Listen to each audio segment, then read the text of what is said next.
નમસ્કાર બહેનો. પાઠ નંબર 3 માં અનુસૂચિત જાતિ, અનુસૂચિત જનજાતિ અને અન્ય પછાત વર્ગોમાં આપણે 3 ભાગોની ચર્ચા કરી.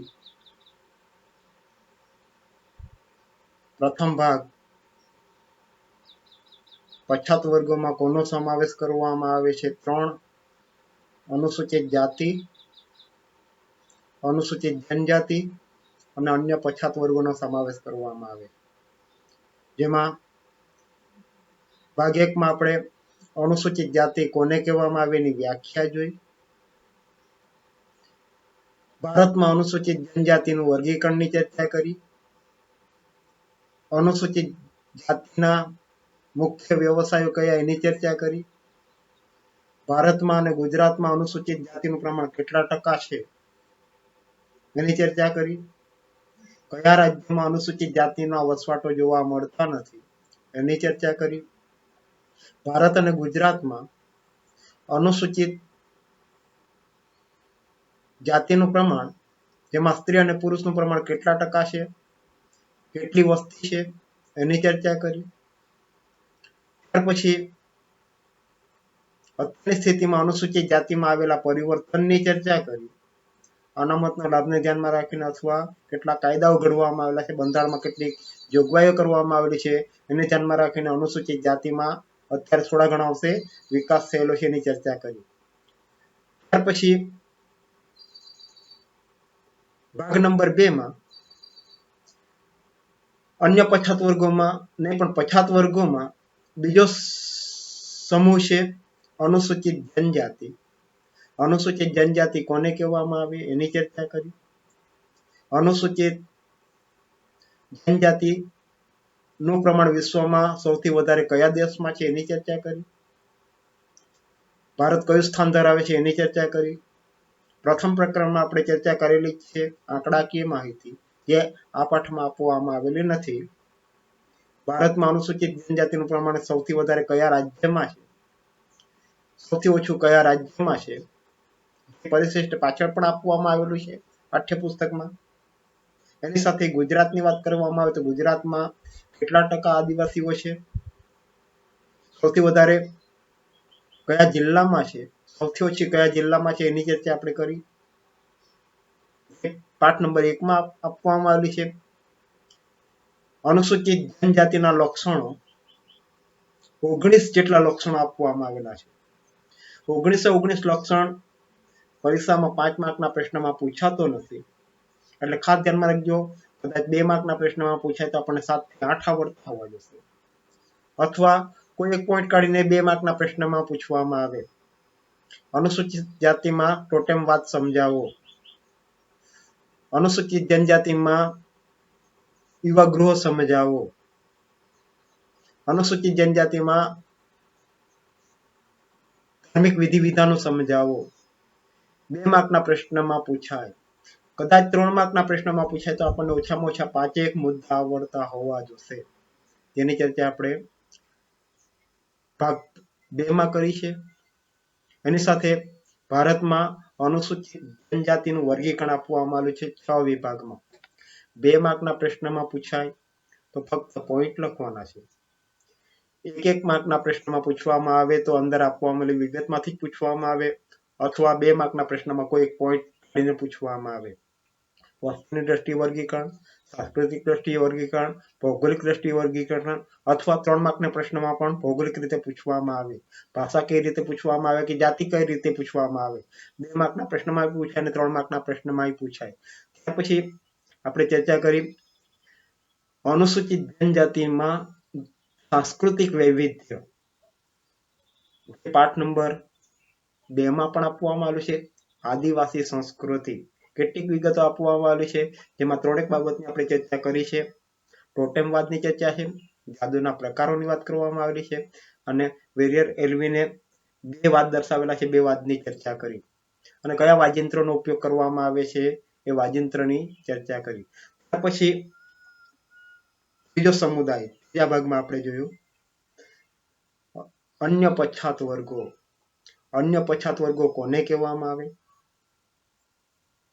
સામાજિક શૈક્ષણિક રીતે જે પછાત વર્ગોમાં સમાવેશ કરવામાં આવે એને અન્ય પછાત વર્ગો તરીકે ઓળખવામાં આવે. સૌપ્રથમ કાલેલકર કમિશન અસ્તિત્વમાં આવી એની ચર્ચા કરી 1953માં. 1979માં મંડળ પંચ અસ્તિત્વમાં આવ્યું, જેણે ચોક્કસ પ્રકારના માપદંડ નક્કી કરેલા છે, સામાજિક, આર્થિક અને શૈક્ષણિક. 3 માપદંડ નક્કી કરેલા છે અને એ 3 માર્કની ટૂંક નોંધમાં પૂછવામાં આવે એની ચર્ચા આપણે કરી. ત્યાર પછી અન્ય પછાત વર્ગ માટે કાયદો ઘડવામાં આવેલો છે બંધારણમાં, એ કાયદાનો અમલ ક્યારથી થયો એની ચર્ચા કરી. ત્યાર પછી આપણે ચર્ચા કરી ગુજરાતમાં અન્ય પછાત વર્ગો, 3 માર્કની ટૂંક નોંધમાં પૂછવામાં આવે છે. ગુજરાતમાં અન્ય પછાત વર્ગો માટે પણ 3-4 કમિશન અસ્તિત્વમાં આવેલા છે. શરૂઆતમાં 1972માં બક્ષી પંચ અસ્તિત્વમાં આવ્યું, 1981માં રાણે પંચ અસ્તિત્વમાં આવ્યું. ત્યાર પછી ગોપાલકૃષ્ણ ગોખલે, સુજ્ઞાબેન ભટ્ટ કમિશન અસ્તિત્વમાં આવેલા છે. 82 જ્ઞાતિ શરૂઆતમાં 1976માં અસ્તિત્વમાં આવી. ત્યાર પછી વધારો થઈને 2004માં 135 થઈ અને હાલે 145 જેટલી જ્ઞાતિઓ જોવા મળે છે. આમ ત્યાં સુધી આપણે ચર્ચા કરી. ત્યાર પછી આવે છે ભારતનું બંધારણ અને અનુસૂચિત જાતિ, અનુસૂચિત જનજાતિ તથા અન્ય પછાત સમૂહો. ભારતના બંધારણમાં આ જ્ઞાતિઓ માટે કઈ કઈ જોગવાઈઓ કરવામાં આવેલી છે? પછી અનુસૂચિત જાતિ હોય, અનુસૂચિત જનજાતિ હોય કે અન્ય પછાત વર્ગો હોય, દરેક માટે ભારતના બંધારણમાં, કારણ કે આઝાદી પછી કચડાયેલા વર્ગોમાં એનો સમાવેશ કરવામાં આવેલો છે. કચડાયેલા વર્ગોમાં અનુસૂચિત જાતિ, અનુસૂચિત જનજાતિ, અન્ય પછાત વર્ગો, વૃદ્ધો, મહિલાઓ તમામનો કે બાળકોનો તમામનો સમાવેશ કરવામાં આવેલો છે. લઘુમતી સમુદાયનો પણ સમાવેશ કરવામાં આવેલો છે અને એના માટે બંધારણમાં કેટલીક જોગવાઈઓ કરવામાં આવેલી છે, જેમાં આપણે ત્રણેયની જોગવાઈઓ જોવાના છે. અનુસૂચિત જાતિ માટેની જોગવાઈ અલગ છે, અનુસૂચિત જનજાતિ માટેની જોગવાઈ અલગ છે અને અન્ય પછાત વર્ગો માટેની જોગવાઈઓ અલગ છે. 3 માર્કની ટૂંક નોંધમાં ભારતમાં બંધારણમાં અનુસૂચિત જાતિઓ માટેની જોગવાઈઓ સમજાવો. 3 માર્કની ટૂંક નોંધમાં બોર્ડમાં પૂછાઈ ગયેલો પ્રશ્ન છે. આઝાદી બાદ ભારતે પોતાનું આગવું બંધારણ સ્વીકારેલું છે. ભારતનું બંધારણ આઝાદી મળી પછી 1949માં લખવાની શરૂઆત કરવામાં આવી. 26 નવેમ્બર 1949માં, 26 જાન્યુઆરી 1950માં એનો અમલ કરવામાં આવ્યો છે. એટલા માટે પ્રજાસત્તાક દિન તરીકે ઉજવવામાં આવે છે. ડોક્ટર BR આંબેડકરે બંધારણ સમિતિ સંબંધિત ડ્રાફ્ટ કમિટીના અધ્યક્ષ તરીકેની ભૂમિકા ભજવેલી છે. આંબેડકર દ્વારા બંધારણની રચના કરવામાં આવેલી છે. બંધારણના ઘડવૈયાઓએ ભારતને એક સાર્વભૌમ, સમાજવાદી, બિન સાંપ્રદાયિક, લોકતંત્રાત્મક અને પ્રજાસત્તાક તરીકે સ્થાપિત કરવાનો ગંભીરતાપૂર્વકનો સંકલ્પ કરેલો છે. એટલે કે મહત્વના મૂલ્યો સ્વીકારવામાં આવેલા છે. સાર્વભૌમત્વ, તમામ પ્રકારની સત્તા, સમાજવાદી, ઉત્પાદનના કેટલાક સાધનોની માલિકી સરકારની, કેટલાક સાધનોની માલિકી સમાજની એટલે કે લોકોની છે. બિન સાંપ્રદાયિકતા, ભારતમાં બધા જ ધર્મને સરખું મહત્વ આપવામાં આવેલું છે. કોઈ ધર્મ ઊંચો નથી, કોઈ ધર્મ નીચો નથી. જેની ટકાવારી આપણે પાઠ નંબર 1માં જોઈ. ભારતમાં મહત્વના 7 ધર્મો જોવા મળે છે. બધા જ ધર્મને સરખું મહત્વ આપવામાં આવેલું છે. કલમ નંબર 25 પ્રમાણે લોકતંત્રાત્મક, લોકશાહી શાસન વ્યવસ્થા અસ્તિત્વમાં આવેલી છે અને પ્રજાને સત્તા આપવામાં આવેલી છે. પ્રજાસત્તાક એ 26મી જાન્યુઆરી 1950માં પ્રજાને સત્તા આપવામાં આવી છે બંધારણમાં. દરેક નાગરિકને ન્યાય, સ્વતંત્રતા, સમાનતા અને બંધુતા મળી રહે એવી જોગવાઈઓ બંધારણમાં કરવામાં આવી છે. ભારતના તમામ નાગરિકને, એ પછી બાળક હોય, વૃદ્ધ હોય કે યુવાન હોય, તમામને ન્યાયની બાબતમાં, સ્વતંત્રતાની બાબતમાં, સમાનતાની બાબતમાં અને બંધુતાની બાબતમાં યોગ્ય નિર્ણય પ્રાપ્ત થાય એ માટેની જોગવાઈઓ કરવામાં આવેલી છે. બંધારણમાં કેટલાક સમૂહોને વિશિષ્ટ લાભ આપવા માટે અલગ તારવવામાં આવ્યા છે. 2 માર્કના પ્રશ્નમાં બોર્ડમાં પૂછાઈ ગયેલો પ્રશ્ન છે, બંધારણમાં કયા કયા સમૂહોને વિશિષ્ટ લાભ આપવામાં આવે છે? 2 માર્કના પ્રશ્નમાં પૂછાઈ ગયેલો પ્રશ્ન છે. 3 છે અનુસૂચિત જાતિઓ, 2 અનુસૂચિત જનજાતિઓ અને 3 સામાજિક અને શૈક્ષણિક રીતે પછાત સમૂહો. 3ને બંધારણમાં કેટલાક વિશિષ્ટ લાભ આપવા માટેના પ્રયત્નો સરકાર દ્વારા કરવામાં આવેલા છે અને એની જોગવાઈ બંધારણમાં જ કરવામાં આવેલી છે. એ ઉપરાંત લઘુમતીઓને પણ કેટલાક વિશેષ લાભ આપવા માટેની જોગવાઈઓ કરવામાં આવી છે. સ્ત્રીઓને પણ કેટલાક લાભો આપવા માટેની જોગવાઈ કરવામાં આવેલી છે. બાળકોને પણ કેટલાક લાભો આપવા માટેની જોગવાઈ કરવામાં આવેલી છે. વૃદ્ધોને પણ કેટલાક લાભો આપવા માટેની જોગવાઈ બંધારણમાં કરવામાં આવેલી છે. સંજોગોને ધ્યાનમાં રાખીને, જુદી જુદી પરિસ્થિતિને ધ્યાનમાં રાખીને આ લાભો આપવા માટેની વ્યવસ્થા કરવામાં આવેલી છે. બંધારણ અને અનુસૂચિત જાતિઓ. બેનો અહીંયા આગળ ખાસ ધ્યાનમાં રાખજો, અનુસૂચિત જાતિ એટલે દલિતો છે, અનુસૂચિત જનજાતિ એટલે આદિવાસીઓ છે, અને અન્ય પછાત વર્ગો એટલે બક્ષીપંચ છે. એકનો જવાબ બીજામાં ન લખાઈ જાય એની ખાસ કાળજી લેવાની છે, કારણ કે ત્રણેયની બંધારણમાં જોગવાઈ કરવામાં આવેલી છે. અનુસૂચિત જાતિ માટે પણ જોગવાઈ છે અને અનુસૂચિત જનજાતિ માટે પણ જોગવાઈ છે. અનુસૂચિત જાતિની જોગવાઈ પૂછવામાં આવે તો અનુસૂચિત જાતિની જોગવાઈ લખવાની છે, અનુસૂચિત જનજાતિની પૂછવામાં આવે તો જનજાતિની લખવાની છે, કારણ કે અહીંયા આગળ સ્પષ્ટતા કરવામાં આવશે નહીં. અનુસૂચિત જાતિઓ માટેની બંધારણીય જોગવાઈઓ જણાવો અથવા સમજાવો. તો અનુસૂચિત જાતિ એટલે દલિતો, ખાસ ધ્યાનમાં લેવાનું છે. અનુસૂચિત જનજાતિ એટલે આદિવાસીઓ. એટલે અહીંયા આગળ બંધારણમાં અનુસૂચિત જાતિઓ માટેની જોગવાઈઓ કરવામાં આવેલી છે. અનુસૂચિત જાતિઓને બંધારણમાં ખાસ સંરક્ષણ આપવામાં આવેલું છે, કારણ કે એ વર્ણ વ્યવસ્થામાં સૌથી નિમ્ન જ્ઞાતિ છે. બંધારણમાં આઝાદી પહેલા નહીં પણ વર્ણ વ્યવસ્થામાં 4 વર્ણો અસ્તિત્વમાં હતા: બ્રાહ્મણ, ક્ષત્રિય, વૈશ્ય અને શૂદ્ર. બ્રાહ્મણ ભણાવવાનું કાર્ય કરતો, ક્ષત્રિય રક્ષણનું કાર્ય કરતો, વૈશ્ય વેપારનું કાર્ય કરતો અને શૂદ્ર સફાઈનું કાર્ય કરતો. અને સૌથી નિમ્ન કક્ષાનું કાર્ય કરતો હતો એને ધ્યાનમાં રાખીને એને સમાજ વ્યવસ્થામાં સૌથી નીચેનું સ્થાન આપવામાં આવેલું છે, જેને આપણે દલિતો, અસ્પૃશ્ય અથવા અનુસૂચિત જાતિઓ તરીકે ઓળખાવીએ છીએ. સામાજિક અન્યાય અને શોષણમાંથી બંધારણીય રીતે મુક્તિ આપવામાં આવી છે. એટલું જ નહીં, આ માટે રાજ્યને ફરજ પણ પાડવામાં આવેલી છે. એટલા માટે જ આઝાદી પછી ભારતમાં બંધારણ ઘડવામાં આવ્યું. એ બંધારણમાં 6 હક્કો દરેક નાગરિકને આપવામાં આવેલા છે. એમાં પહેલો જ હક એ સમાનતાનો હક લેવામાં આવેલો છે, કારણ કે માણસ વચ્ચે આભડછેટ જોવા મળતી હતી, અને એ દૂર કરવા માટે ભારતમાં કલમ નંબર 14 માંડીને કલમ નંબર 18 સુધી સમાનતાનો હક આપવામાં આવેલો છે. બંધારણના 3જા ભાગ ઉપરાંત નાગરિકોના મૂળભૂત અધિકારોની કેટલીક જોગવાઈ કરવામાં આવી છે. એની માહિતી 10મા ધોરણમાં પણ તમે શીખીને આવ્યા છો. 11મા ધોરણમાં પણ કેટલીક માહિતીઓ હતી અને 12મા ધોરણમાં પણ આપવામાં આવેલી છે. એમાં બંધારણીય જોગવાઈઓ, બેનો 3 માર્કના પ્રશ્નમાં બોર્ડમાં પૂછાઈ ગયેલો પ્રશ્ન છે. અનુસૂચિત જાતિ માટેની બંધારણીય જોગવાઈઓ સમજાવો. 3 માર્કની ટૂંક નોંધમાં પૂછાઈ ગયેલો પ્રશ્ન છે. કલમ નંબર અથવા કાયદા નંબર યાદ રાખવાના છે. 1 માર્કના પ્રશ્નમાં પણ પૂછાય. કાયદા સમક્ષ સમાનતા કઈ કલમને ધ્યાનમાં રાખીને છે? અસ્પૃશ્યતા નાબૂદી કઈ કલમને ધ્યાનમાં રાખીને અસ્તિત્વમાં આવેલી છે? લોકસભામાં અનુસૂચિત જાતિઓ માટે કે જનજાતિઓ માટે અનામત બેઠકો રાખવા માટેની જોગવાઈ કઈ કલમને ધ્યાનમાં રાખીને છે? વિધાનસભામાં કઈ કલમને ધ્યાનમાં રાખીને છે? બેનો ખાસ ધ્યાનમાં રાખજો, 1 માર્કના પ્રશ્નમાં કલમ નંબર પૂછવામાં આવે અથવા 3 માર્કની ટૂંક નોંધમાં પૂછવામાં આવે તો દરેક કલમની જોગવાઈઓ કરવામાં આવેલી છે. એમાં કલમ નંબર 14 થી 17, 14, 15, 16 અને 17, કલમ નંબર 46, કલમ નંબર 330, કલમ નંબર 332, કલમ નંબર 334 અને કલમ નંબર 335 નો સમાવેશ કરવામાં આવેલો છે. 3 માર્કની ટૂંક નોંધમાં પૂછવામાં આવે, દરેક કલમમાં ચોક્કસ પ્રકારની જોગવાઈઓ કરવામાં આવેલી છે. કલમ નંબર 24 શું દર્શાવે છે? કાયદા સમક્ષ સૌ સમાન અને કાયદાનું સમાન રક્ષણ.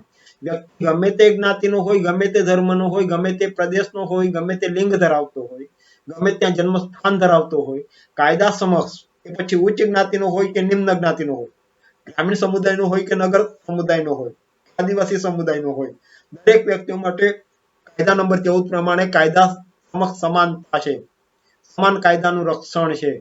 કલમ નંબર 15, કોઈ પણ જ્ઞાતિ વ્યક્તિ ધર્મને ધ્યાનમાં રાખીને, જાતિને ધ્યાનમાં રાખીને, જ્ઞાતિને ધ્યાનમાં રાખીને, લિંગને ધ્યાનમાં રાખીને કે જન્મસ્થાનને ધ્યાનમાં રાખીને ભેદભાવ રાખી શકાશે નહીં.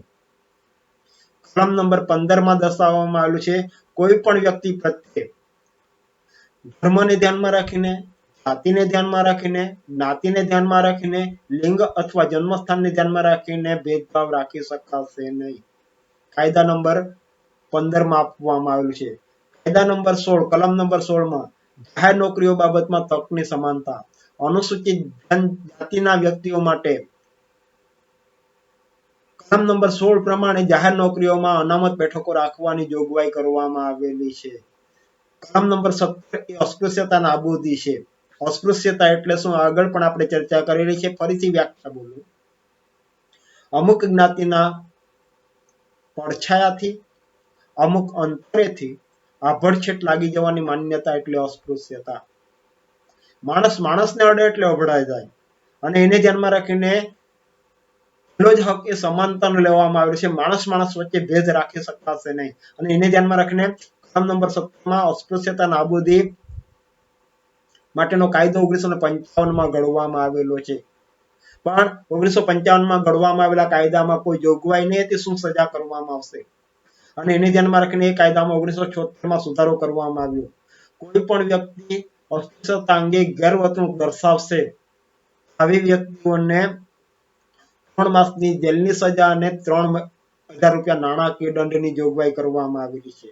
પણ અસ્પૃશ્યતા નાબૂદ થયેલી નથી અને એને ધ્યાનમાં રાખીને એ કાયદામાં 1992 માં સુધારો કરવામાં આવ્યો એટ્રોસિટી. કોઈ પણ વ્યક્તિ અસ્પૃશ્યતા અંગે ગેરકાનૂની વર્તણૂક કરશે આવી વ્યક્તિઓને ગમે તે હોદ્દા ઉપર હોય 24 કલાકમાં ધરપકડની કરવાની જોગવાઈ કરવામાં આવેલી છે. આમ કલમ નંબર 17 એ અસ્પૃશ્યતા નાબૂદીની કલમ છે. અસ્પૃશ્યતા દૂર કરવા માટેની વ્યવસ્થા કરવામાં આવેલી છે.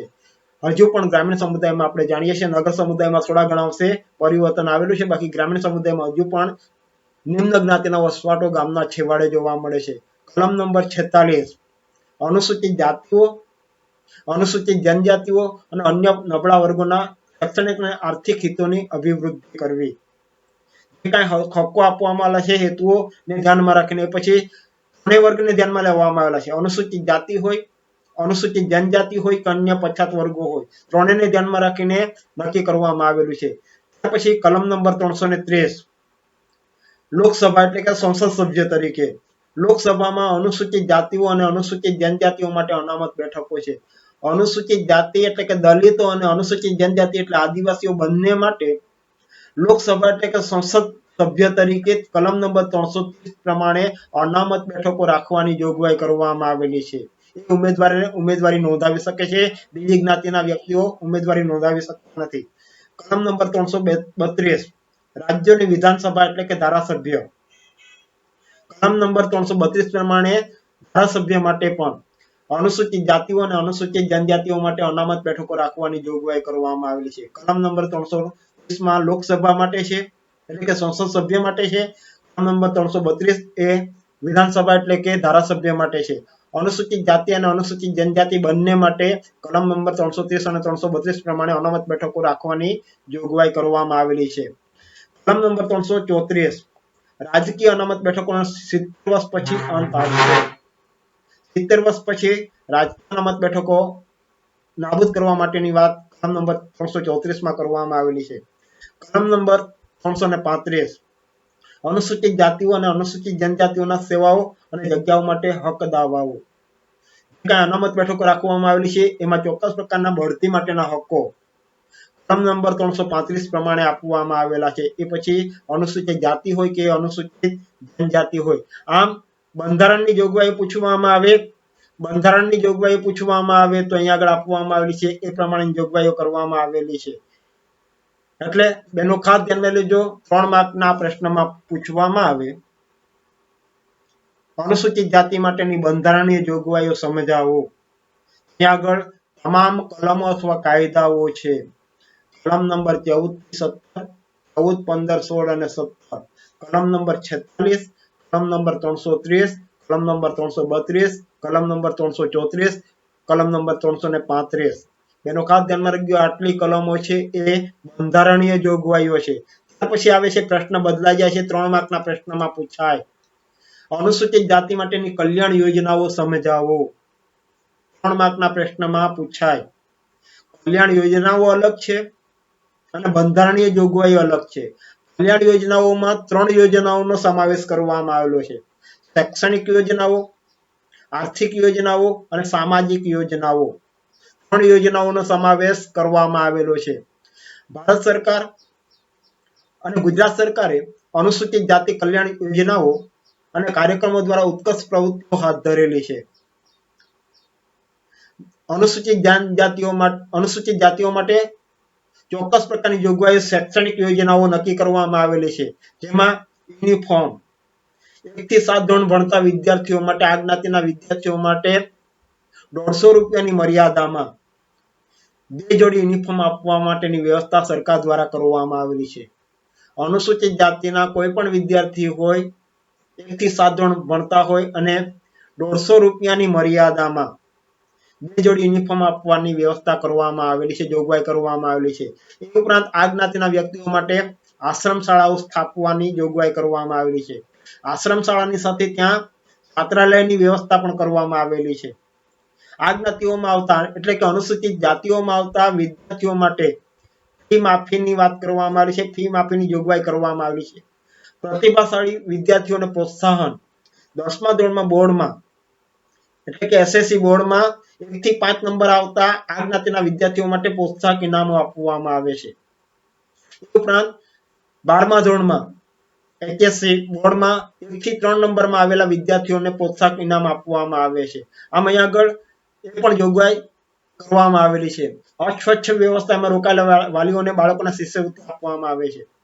જે સફાઈ કામમાં રોકાયેલા હોય, સૌથી નિમ્ન કક્ષાના, કારણ કે અનુસૂચિત જાતિઓમાં પણ ઘણી જ્ઞાતિઓ એવી છે કે જે ઘણા અંશે ઉચ્ચ જ્ઞાતિઓમાં આવતી હોય છે, જ્યારે કેટલીક જ્ઞાતિઓને નિમ્ન દરજ્જો આપવામાં આવેલો હોય છે સફાઈ કામમાં. એવા બાળકોને પણ શિષ્યવૃત્તિ આપવાની વ્યવસ્થા કરવામાં આવી છે.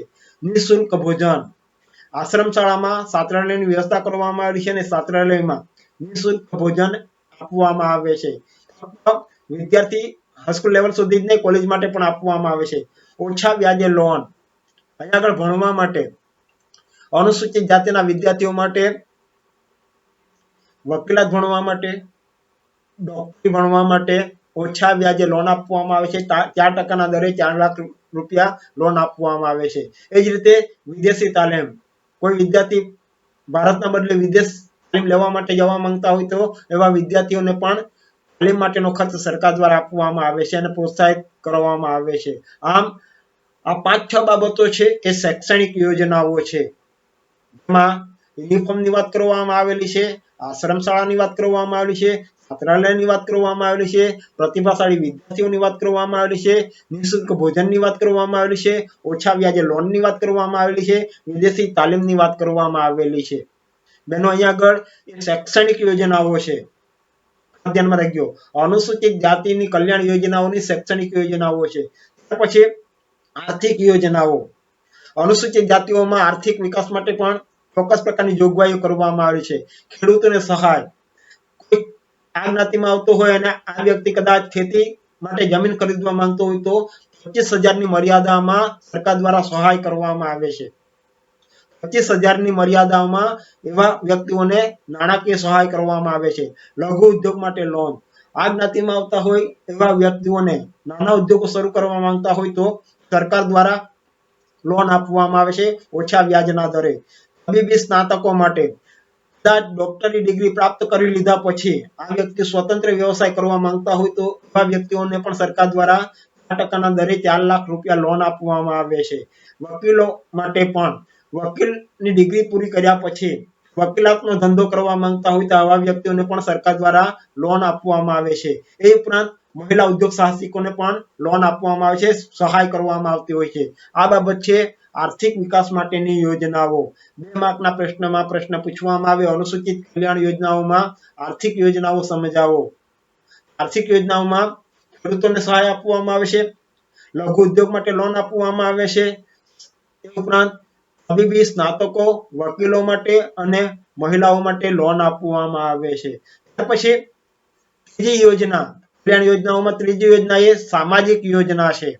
આંતરજ્ઞાતિ લગ્ન અને પ્રોત્સાહન. આંતરજ્ઞાતિ લગ્ન એટલે આંતરલગ્ન અલગ છે અને આંતરજ્ઞાતિ લગ્ન અલગ છે.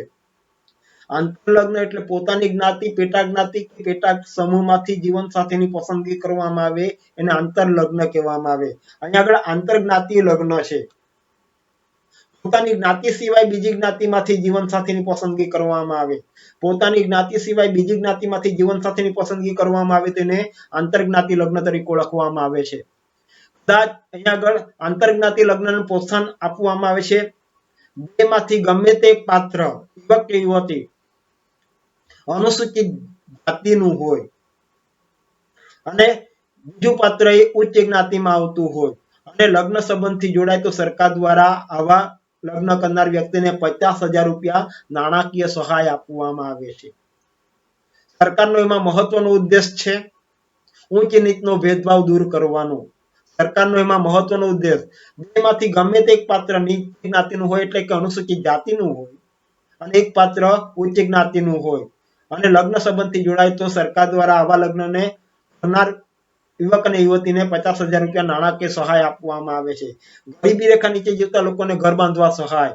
આ જ્ઞાતિમાં એટલે કે અનુસૂચિત જાતિમાં આવતા વ્યક્તિઓને ગરીબી રેખા નીચે જીવતા હોય એવા વ્યક્તિઓને ઘર બાંધવા માટે નાણાકીય સહાય આપવામાં આવતી હોય છે. સમૂહ લગ્નને પ્રોત્સાહન. સમૂહ લગ્ન દરેક જ્ઞાતિમાં થતા હોય છે. આ જ્ઞાતિઓમાં પણ સમૂહ લગ્ન કરવામાં આવતા હોય તો એવી કુટુંબોને પણ નાણાકીય સહાય સરકાર દ્વારા આપવામાં આવતી હોય છે. સમૂહ વીમા યોજના. મોટાભાગે સફાઈ કામદારોમાં સમૂહ વીમા યોજના જોવા મળે છે. કેટલીક આફતો માટે પણ સરકાર દ્વારા સહાય આપવાની વિચારવામાં આવેલું છે. આમ અહીંયા આગળ સામાજિક યોજનાઓમાં 4-5 બાબતોનો સમાવેશ કરવામાં આવેલો છે. આંતરજ્ઞાતિ લગ્નને પ્રોત્સાહન આપવું, ગરીબી રેખા નીચે જીવતા લોકોને ઘર બાંધવા માટે સહાય આપવી, સમૂહ લગ્નને પ્રોત્સાહન આપવામાં આવેલું, સમૂહ વીમા યોજના દાખલ કરવામાં આવેલી છે અને કેટલીક કુદરતી આફતો આવી પડે એ સમયે પણ આ જ્ઞાતિના વ્યક્તિઓને સરકાર દ્વારા સહાય કરવામાં આવતી હોય છે. આમ બેનો ખાસ ધ્યાનમાં રાખજો અનુસૂચિત જાતિ માટેની બંધારણીય જોગવાઈઓ. અનુસૂચિત જાતિ માટેની બંધારણીય જોગવાઈઓમાં કલમો આપવામાં આવેલી છે. કલમ નંબર 14, કલમ નંબર 15, કલમ નંબર 16, કલમ નંબર 17, કલમ નંબર 46, કલમ નંબર 330, કલમ નંબર 332, કલમ નંબર 334 અને કલમ નંબર 335. કલમો આપવામાં આવેલી છે. દરેક કલમોની વિગતો સરખી નથી, અલગ અલગ છે. દરેક કલમોની વિગતો સરખી નથી, અલગ અલગ આપવામાં આવેલી છે. ત્યાર પછી પ્રશ્ન બદલાઈ જાય છે 3 માર્કની ટૂંક નોંધમાં.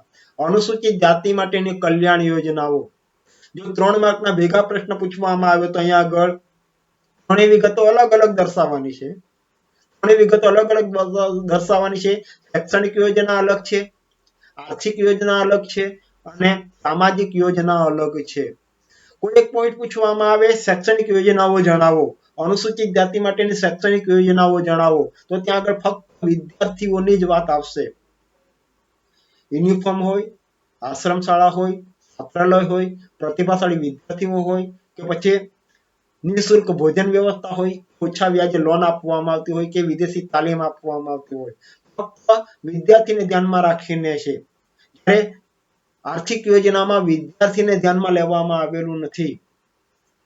આર્થિક યોજનાઓમાં ધંધાની વાત કરવામાં આવેલી છે. ધંધાને ધ્યાનમાં રાખીને લોનો આપવામાં આવતી હોય છે, સહાય કરવામાં આવતી હોય છે. 2 માર્કના પ્રશ્નમાં પૂછવામાં આવે અનુસૂચિત જાતિ માટેની કલ્યાણ યોજનાઓમાં આર્થિક યોજનાઓ સમજાવો. ખેડૂતોને સહાય આપવા માટેની યોજના છે, લઘુ ઉદ્યોગ માટે લોન લેવા માટેની યોજના છે, તબીબી સ્નાતકો માટે લોન આપવામાં આવે છે, વકીલો માટે લોન આપવામાં આવે છે.